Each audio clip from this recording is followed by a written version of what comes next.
Добрый вечер, Жумар Жакслыкович. Очень приятно, что вы нашли время встретиться. Вот. И я хотел бы сказать, что на онлайн-совещании в Общественной палате с участием Высшего совета старейшин по обсуждению статьи первого президента Михаила Ефимовича Николаева о пространственной экономике 24 февраля. Вот вы сделали очень интересное выступление. Вот. И первый президент республики Михаил Ефимович Николаев, который интересуется вопросами поддержки сельского хозяйства, семейной экономики, усадебных хозяйств, вот, и борьбы с бедностью, вот, попросил меня, то есть дал задание мне съездить к вам в гости в Ленский район. Большое спасибо, что вот вы откликнулись на это приглашение. И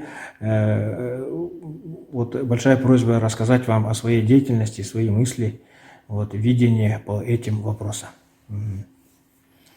Добрый день, уважаемые зрители. На самом деле, это, наверное, самый сложный, самый тяжелый вопрос на сегодняшний день. На самом деле, я понимаю, что Якутия, это, наверное, все-таки, да, это огромная страна, огромная территория с огромными богатствами, недрами, с богатыми недрами. Но в сегодняшний день я считаю, что большинство наших районов это сельхозрайоны, да, и мы должны очень грамотно, технично и, наверное, содержательно заниматься именно сельским хозяйством, потому что основная статья дохода многих жителей это частное хозяйство, это, скажем, организованное фермерское хозяйство, это наши ложки современные. Поэтому я всегда говорил, я раньше, скажем, будучи бизнесменом, по поселению особо много не ездил. Жизнь поселения внутри как бы не видел. Но еще перед тем, как стать главой, когда я начал ездить по поселениям, вести агитационные работы, то, что я увидел за тот период, для меня, ну, какой-то было дикостью. Да? Я не ожидал, что наши деревни в таком состоянии, да? Что на самом деле жизнь в деревнях, она потихоньку утухает. И надо понимать только реальное решение, чтобы именно деревни наши жили, чтобы пошло развитие, чтобы молодежь начала жить в деревнях. И чтобы люди почувствовали, скажем, наверное, все-таки со стороны государства, со стороны районных властей, именно реальную помощь, и которая дает реальное развитие нашим поселениям. Поэтому была принята в первую очередь программа, мы в ближайшие прошедшие 2 года на самом деле усиленно начали развивать наше поселение, развивать именно сельское хозяйство. Я понимаю, что я всем говорил, что на сегодняшний день, наверное, все-таки здоровье нации это здоровое питание, да, хорошая наша продукция местная, как бы, которую мы производим сами.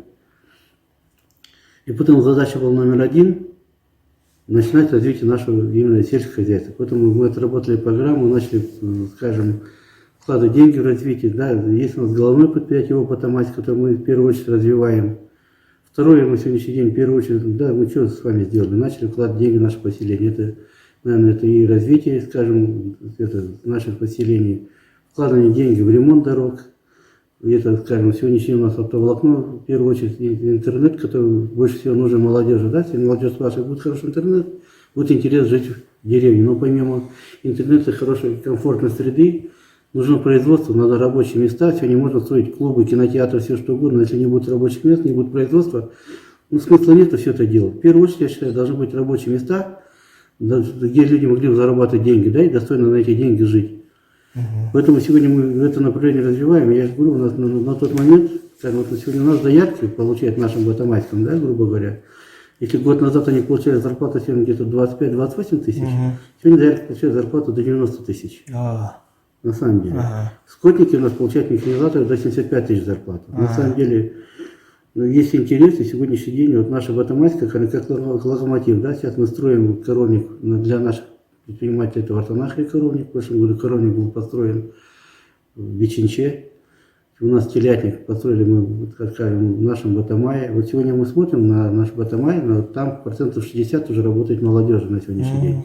Уже молодежь работает. И сегодняшний день, вот Евгений Гармагенович, сам бывший глава поселения, он понимает, что на самом деле за 2 года денег сделал, ну, как вот у нас есть программа, наверное, когда мы зашли, мы понимали, есть программа развития, скажем, ремонта ветхого жилья в городах, да, а в поселениях этой программы нету, и нашим поселениям то старики, многодетные, малоимущие, пенсионеры, которых нет возможности сегодня свои дома отремонтировать. Мы приняли программу, и в среднем от 3 до 5 домов ежегодно поселениях капитальным за счет бюджета, да, полностью капитальным. В среднем в год это у нас по району где-то 70-80 домов ежегодно. Я думаю, что в ближайшие 2 года, 3 года максимум, у нас в поселениях ветхого жилья уже не будет. Ничего себе. Однозначно. По сути говоря, я говорил, оптоволокно мы довели каждое поселение, на ближайшей сессии примем решение, выделим деньги, и у нас оптоволокно будет заведено каждый дом, каждое поселение. Потому что мы сегодня говорим, мы связаны со всемирной паутиной. Сегодня, в принципе, не обязательно человеку ездить в город, чтобы это документ оформить. Можно было зайти из дома в хороший интернет, в хороший Wi-Fi, зашел, документы через госуслуги оформила. Это опять экономия времени и денег. Ну, вопрос другой, на самом деле. И самое первое, что мы вообще, наверное, сделали вот со всеми главами поселения, это вот, когда я пришел, да, на самом деле были проблемы, наверное, и с магазинами, и скажем, с ФАПами. Вот мы понимали, что да, мы в первую очередь запустили везде маршрутные автобусы. Недорогие. У нас в среднем билеты стоят от 150 до 250 рублей. И вот и мы понимали, пока мы эти ФАПы, пока эта программа, пока бы не подниматься на ноги, это, конечно, маршрутно, как наши межпоселковые рейсы автобусные, они нас сняли проблему. Человек мог уже хотя бы раз в неделю, или 2 раза в неделю выехать в город, купить лекарства, купить продукты дешевые. И мы как бы социальное напряжение в этом маленько сгладили. На сегодняшний день, я думаю, что мы, по крайней мере, вот наши все садики, все школы, поселения, они очень все хорошего уровня достоят. Я говорю, за 3 года мы полностью все наши учреждения практически откапиталили, да? Хорошее, достойное оборудование, хорошее, достойное, скажем, образование мы даем нашим детям. Есть проблемы, конечно, с кадрами. И это сегодня самый больной вопрос, это кадры. Мы сегодня стараемся. Конечно, когда был Андрей Владимирович Тарасенко, он тоже обратил внимание, что у нас нет здесь ни одного филиала института. Он понимает, что да, действительно, если наши дети будут учиться в Ленске, высшее образование получать, конечно, есть шанс, что они останутся потом работать у нас. Если наши дети уезжают на материк учиться, это почти 99%, что они останутся там работать. В принципе, и редко кто возвращается домой. Вот наша сегодня задача, чтобы наша молодежь приезжала, оставалась здесь. И сегодня проблема кадров, на самом деле, очень жесткая. Поэтому я это в случае рассказываю, когда в прошлом году с отчетом был в Турухте, поселок Турухта, уже все отчитался перед населением, и мне потом женщина стоит, одна такая, в общем-то, активная всегда, говорит, вот у нас в этом году директор школы после учебного сезона собирается уезжать. Вы нам должны 1 сентября уже директора найти и предоставить. Приказном тоне. Но я понимаю, женщина хамить же не будешь. Я говорю, ничего-то мне мысль в голову интересно пришла. Я говорю, стоп, я говорю, да, уважаемые жители Турухты, говорю, вот у всех дети есть, они говорят, да, у всех дети есть. Я говорю, они все ваши с высшим образованием? Они говорят, да, практически все. Я говорю, где они все ваши дети? Хоть один вернулся в родной поселок. Когда ваш ребенок поехал поступать, учился, вы не сказали, сынок, вот ты закончишь институт, будь добр. Приедь, вот у вас специалистов не хватает, педагогов, зоотехников, лесников, да, инженеров, экономистов. Вот приедьте, года 3-4-5 лет отработайте у себя в родном поселении. Потом, если ничего не поменяете, тогда вы уедете. Но говорю, у вас хоть один ребенок вернулся, нет, не вернулся. Значит, ваши дети отучились на материке, остались в больших городах, в комфортных условиях, а чужие дети должны приехать сюда, учить ваших внуков, сегодня те детей, которые живут в ваших поселках. Я говорю, так не будет, давайте мы начнем с себя. Начнем, скажем, есть слово патриотизм, он не должен быть просто формальным. Если мы патриоты своей земли, мы должны быть патриоты до конца, да, на самом деле. Поэтому сегодня, да, я понимаю, что это, конечно, сегодня нам надо заниматься именно обучением, воспитанием детей на уровне района. У нас есть техникум, конечно, но не решает всех проблем. Сегодня нам нужны в очень большом объеме нужны педагоги, их просто хронически не хватает. Вот сейчас, если брать, по-моему, 136 педагогов, мне уже, скажем, возрастные, 65 плюс, да. Не дай бог, не завтра начнут, скажем, в большом объеме увольняться, не дай бог. И у меня вот такая прореха. Сегодня и так не хватает. Если еще наши заслуженные учителя, педагоги возрастные начнут уходить, это для меня будет вообще коллапс. Поэтому сегодня надо, наверное, кадровая политика, я еще повторяю, она самая важная, наверное, да, по сути. У нас, в принципе, сегодня в районе сельскохозяйства, идет хорошими шагами семимильными. Наша задача, я хочу в ближайший максимум до 2023 года наше население должно потреблять только местную продукцию. Это общая, только местная. Мясная продукция только местная. Молочная продукция только... Сегодня молочная продукция и так у нас фактически, мы все садики и школы полностью обеспечены своей местной продукцией. Мясо, вот мы фактически в год, наша батамайская продукция, она расходится тоже на ура. По сути, мы сегодня местное население за 2 года практически очень, как на наркотики, посадили на местную продукцию. Люди поняли, что, я сегодня говорю, еще раз повторяю, что экологическая продукция – это здоровье нации. Ну да. Это обязательно. Сегодня то, что нам везут с материка, напичканы гормоны роста, химией, всяким хламом. Потом сегодня говорят, почему наши дети болеют, почему такое здоровье плохое, почему у нас совсем молодые люди умирают. Да потому что раньше, если мы ели, в нашем Советском Союзе, у нас не было химии, не было ГМО, мы ели абсолютно чистую продукцию. Для меня это важно. И сегодня мы понимаем, что сегодня мы, честно говоря, тоже 1000 раз говорю, что мы, наверное, за 90-х годов мы людей отучили от работы. Если у нас сельскохозяйство практически было на нуле, да, сегодняшние ребята, мы сами отучили людей от работы. Если раньше в Ленском районе было порядка 6000 КРС только, ну, такие поля высаживали, столько всего было, столько лошадей было. Конечно, на самом деле это все пошло в небытие. Сегодня надо, скажем, культуру, надо развитие сельскохозяйства, животноводства, надо опять восстанавливать, надо, чтобы это было достойная работа, чтобы была за это платилась достойная зарплата. Тогда люди будут держаться и делать эту работу. Если за эту работу платили там 10-15 тысяч, кто за это будет работать? Ну, смысла нет абсолютно. Если в следующий день реализации продуктов не было, смысла нет заниматься, если сегодня человек вырастил, завтра не может реализовать никуда. Это тоже неправильно. Мы по-другому поступили. Когда мне еще 19 год, мне очень было много жалоб, что наши овощеводы, что у них продукцию, они урожай хороший выкопали, ну, все подготовили, а реализации нет, у них все пропадает. Ну, 50% гниет, люди вываливают на свалку. Мы в 2020 году сделали попроще. Мы обязали наши садики и школы, в первую очередь, брать только местную продукцию, нашу. Мы за каждым овощеводом закрепили в среднем, где-то под одного овощевода закрепили за 2-3 садиками. В сегодняшние наших овощеводов, на тех, кто сельхозпроизводители, практически есть 100% реализация. Да? По сути, они самый основной вариант они сдают нашим садикам, школам, оставшиеся уже реализуют на стороне. Но даже были некоторые овощеводы, которые работали с нами, у них даже продукция заканчивалась, они на стороне покупали и довозили, чтобы закрыть свой контракт. Но сегодня я тоже говорю, я когда пришел, я очень много субсидий убрал. Я считаю, что субсидии это халява, да? Халява ничего хорошего не приводит. Да, сегодня можно давать субсидии, когда если мы реально человек пришел с хорошим, шикарным проектом, понимаем, что проект через 2 года будет внедрен, и будет иметь хороший эффект, мы готовы такие объекты субсидировать, разговоров нету.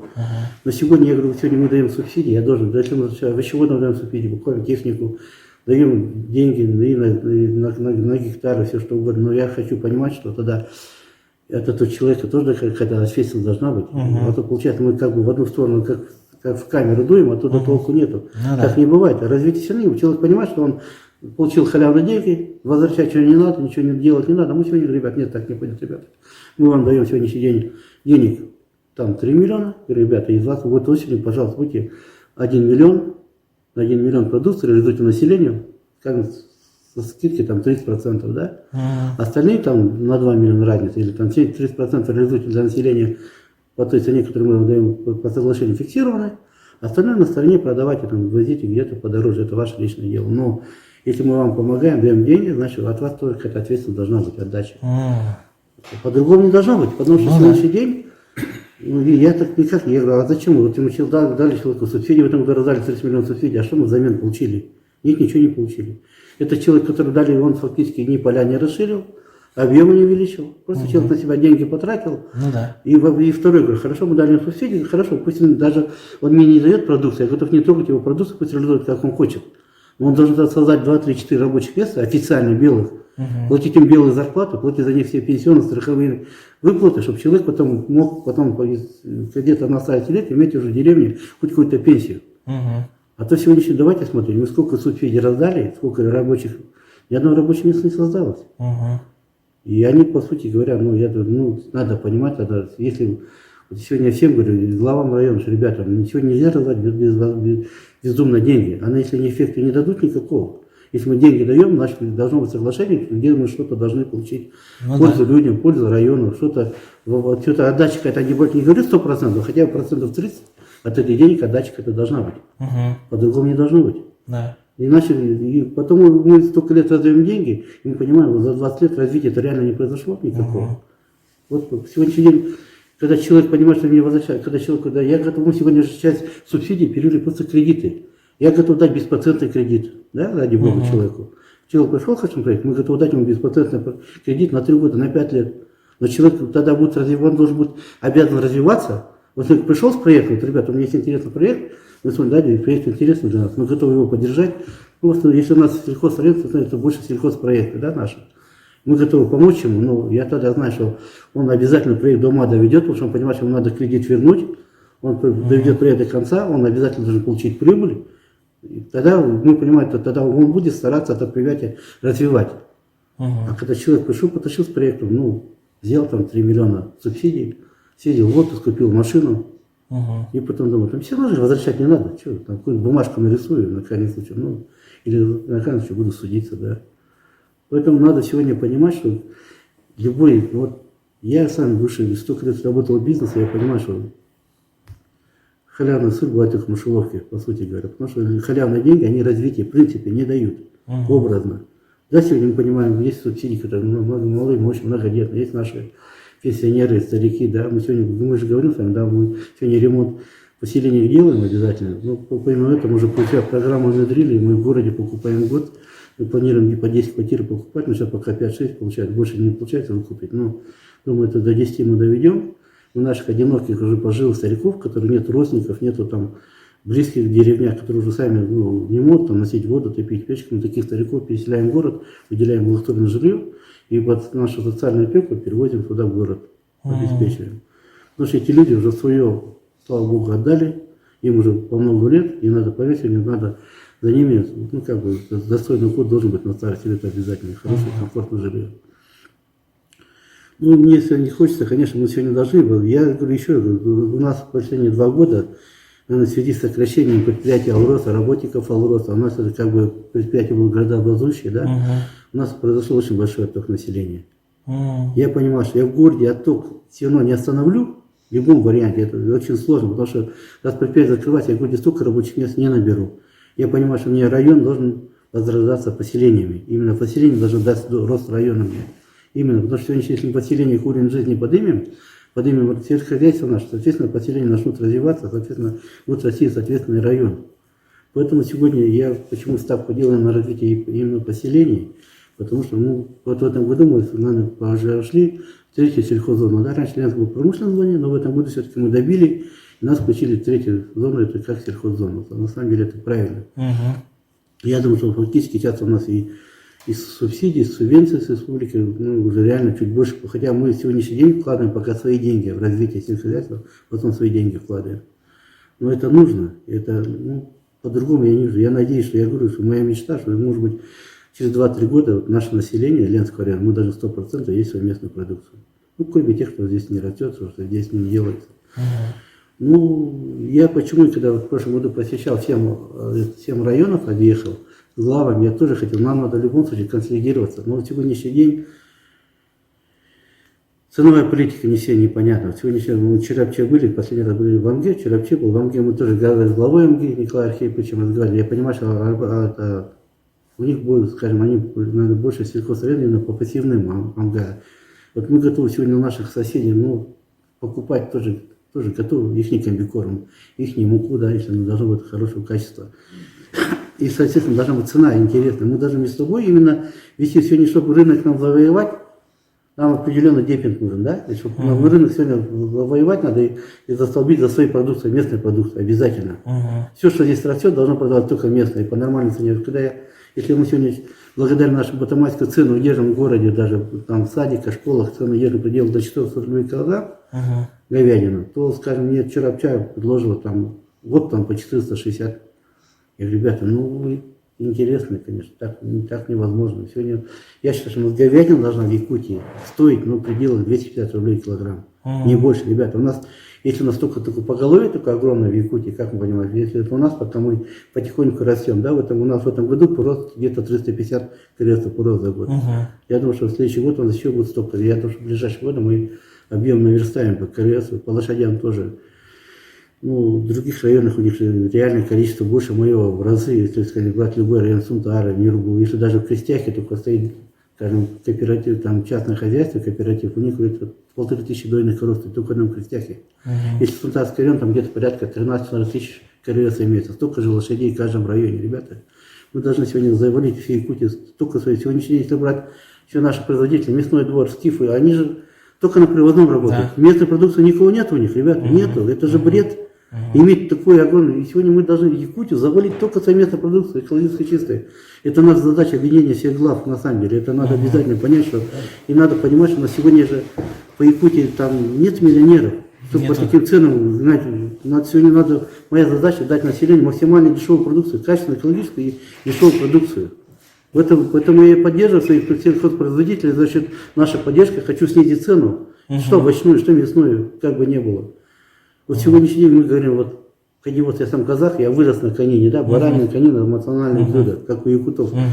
Вот сегодня я считаю, что вот коневодство, ну, скажем, табуна коневодство, мы отмечаем на днях праздник, это вообще коневодство, я считаю, должно быть локомотивом сельскохозяйства вообще по Якутии. На самом деле это, наверное, самый дешевый, самый простой способ быстрого развития и быстрого, скажем, получения дохода, да, это все-таки, наверное, конина. Это наши якутские лошади, они неприхотливые, не требуют лишних затрат, они круглый год ходят в общество, да, сами копытят, сами живут, да, там, ну, вот, я думаю, что это, ну, мы тоже понимаем, что в ближайшие 2 года, так, в этом году мы еще добиваем развития именно по КРС, чтобы у нас выйти на тот уровень, который нам нужен, чтобы типа вечной мясной продукцией. А вот, наверное, с 2022 года мы начнем уже плотно заниматься табунным коневодством в районе, однозначно. Потому что я считаю, что это именно вот у меня, я уверен, что у меня табунное коневодство будет локомотивом развития сельскохозяйства в будущем, обязательно.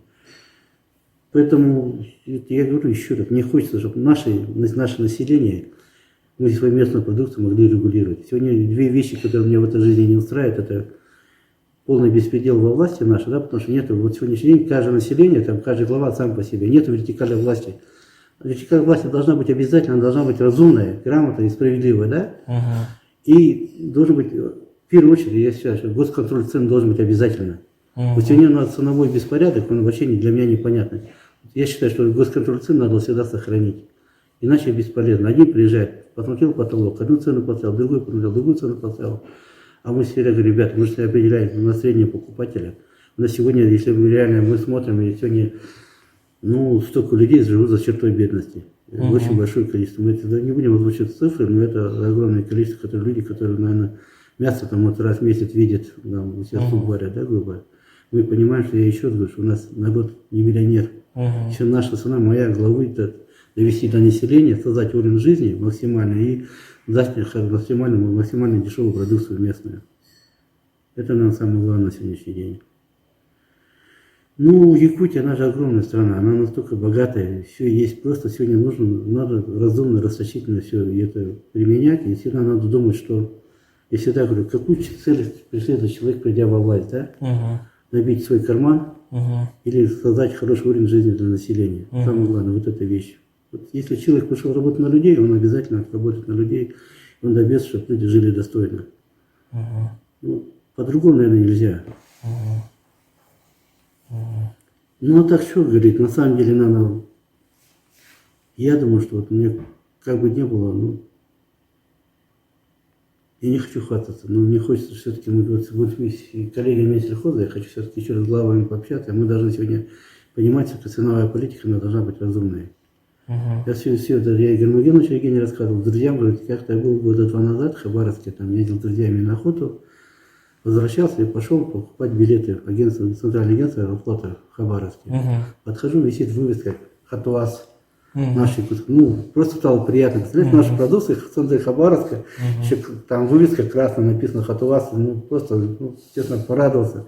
Ну, приятно стало, что на самом деле, если я думаю, в будущем вопрос не будет реализации. Ребята, неправда. Сегодня уже все население России, везде люди поняли, средняя власть России, что надо есть экологически чистую продукцию. Если в будущем мы сегодняшний день сеть магазинов своих откроем в Красноярске, в Иркутске, Новосибирске, свои магазины и будем продавать свою экологически чистую продукцию, я говорю, там вот очереди стоят люди. Ребята, время, сегодня народ поумнел, и все поняли, что сегодня то, что мы дожили, то, что у нас 20 лет пичкает этой химии, она ничего хорошего нету, ребята. Поэтому сегодня и люди, вот есть магазины, где вот в Москве есть магазины экологически чистой продукции, там есть такой миллионер Стрельников, помните, был, который уехал в деревню заниматься сельским хозяйством. Вот у него экологически чистых магазинах его продукция просто продается по сумасшедшей цене. И разбирает все. И все разбирает.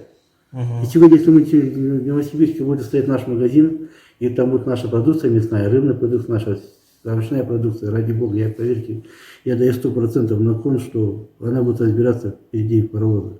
Однозначно. Потом сегодня, когда говорят, куда это растить, некуда реализовывать. Это неправда это, ребята.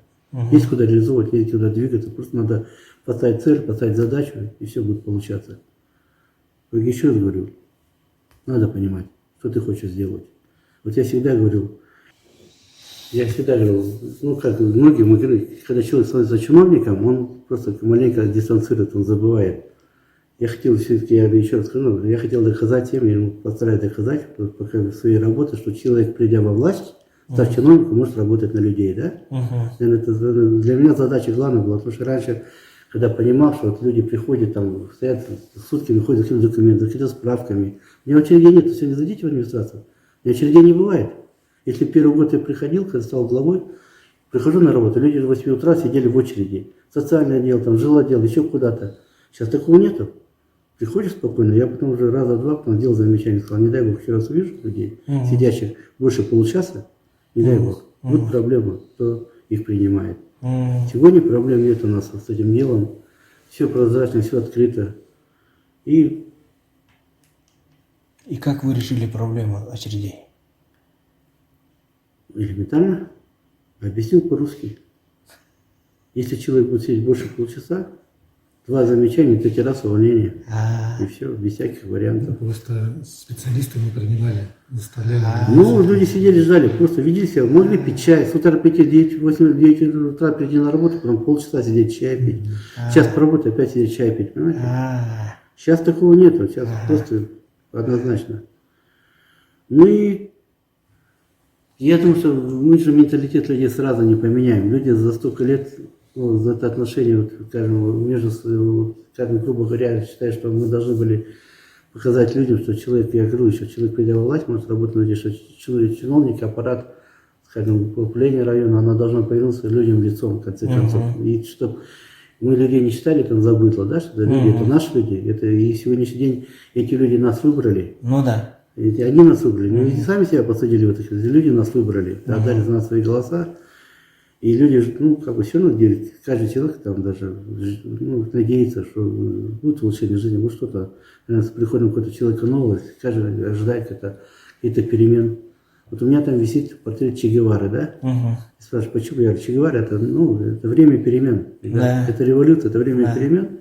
Поэтому сегодня, ну, моя задача, сейчас у меня коллектив подобрался, хорошие ребята. У них главных слегов, ну, неплохие все, не такие адекватные, да, по сути говоря.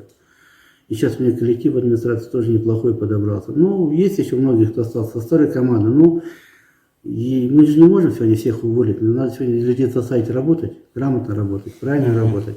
Если человек это не понимает, если человек вообще не подает воспитанию, ну, значит, с такими людьми надо прощаться, как бы ни было. Но я думаю, что мы постараемся в ближайшие год-два сделать все, чтобы Рязанский район был лучшим, как сельхозрайон, да, и как промышленный район. И уровень людей хотим довести до достойного. У нас сегодня мы говорим, что в районе полностью все бесплатно. Детский спорт, кружки, секции, прокаты. Все у нас абсолютно все бесплатно. Потому что я понимаю, что 1 год я был в отпуске.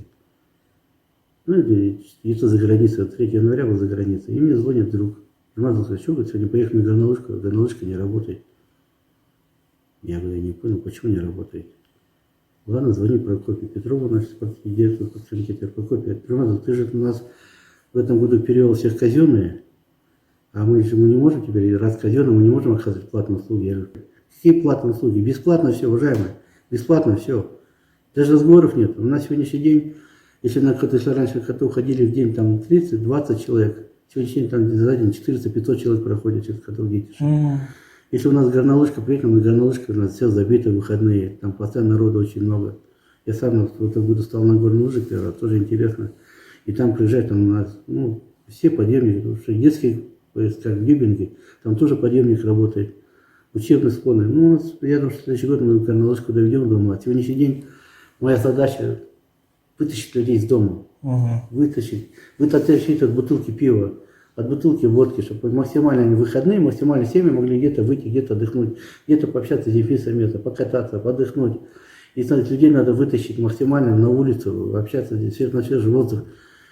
Ну, Поэтому надо в сегодняшний день создавать инфраструктуру обязательно. Помимо того, что я согласен, производство, в первую очередь, производство, конечно, развиваем, а затем уже саму культурную часть. Потому что если сегодня без производства смысла нет заниматься культурой, да, строительством кинотеатров, театров, там, каких-то спортивных комплексов. Ну, какой смысл, для чего это делать? Ну, поэтому вот так коротко скажу, что вот на самом деле, ну, наверное, все зависит от людей.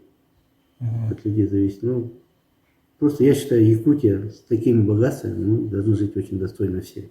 Не только Ленская, все наши соседи, коллеги, все районы должны быть очень достаточно, самодостаточно, богато. И, наверное, все-таки, я думаю, если люди будут жить достойно, соответственно, уже и отношения, и обстоятельства, и социальное окружение, конечно, на достойном уровне.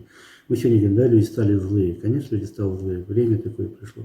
Если брать Ленский район, население, я своих людей, жители тоже понимают, что 2 потопа сделали страшное дело. Люди, которые годами копили, строили дом, копили какие-то свои нужды, и понимают, что человек строил дом, говорит, сейчас вот я уйду на пенсию и буду заниматься огородом, внуками там во дворе ходить нянчиться. Пришла потоп, это все снесло. И то, что я понимаю, что люди, которые понимали, что все, они больше этого не смогут сделать, это то, что уже нет возможности ни заработать, ни построить, они, конечно, люди маленько возлились на жизнь. Соответственно, учу получили замену. Но эти деревянные, да, на тот момент, конечно, и спасибо и тогда нашему президенту, и все-таки президенту России, Владимир Путин 2 раза в Ленск приезжал, на самом деле страшная картина была. Тогда за 3 месяца вся страна пахала. За 3 месяца мы в зиму, весь город ушел в тепло. И один человек не остался на улице. Конечно, это тоже было сравнение подвигу.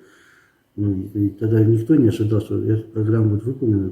Помните, в прошлых годах в Иркутске что творится, там постоянно проблемы. В других регионах, но в Якутии, в Ленске это было очень достойно сделано. И на самом деле все отработали на ура. И наши, и сунтарцы, и нерюбинцы строили, и нерюбинцы строили. Все здесь как бы одной семьей работали. Это был на самом деле интересный пример.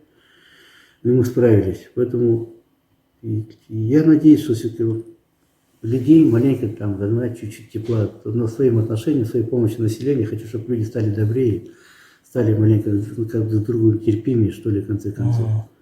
Сегодня иногда вот в больших городах сядешь в автобус, едешь в Новосибирск, бывает, где-то в Москве, и нет вообще веселых лиц или таких. Все понурые. Вот я, для меня это на самом деле стало дико. Вот мне друг говорит, ты в автобусе всегда последний раз сидел? Я уже 100-летний, приедь, посмотри. Посмотри, какие люди, какие лица у людей. Я, говорит, сколько езжу, ни одного такого веселого лица вообще, говорит, не вижу. Все такие как-то задумчивые, смурные, там, загруженные. Вот это плохо, на самом деле, ребята. И сегодня, постараемся, конечно, наша задача, мы не делаем сегодняшний день, благодарности, да, сегодня я всем говорю, ребята, то, что сегодня я делаю Евгений Георгиевич, делает мой аппарат, это не наша заслуга, это наша обязанность. Это не заслуга, это обязанность наша, мы это должны делать, работать во благо людей. И чтобы если каждый глава, каждый руководитель, каждый чиновник должен понимать, что он должен работать, это то, что сегодня сделал хорошо, это не заслуга, это его работа, его обязанность.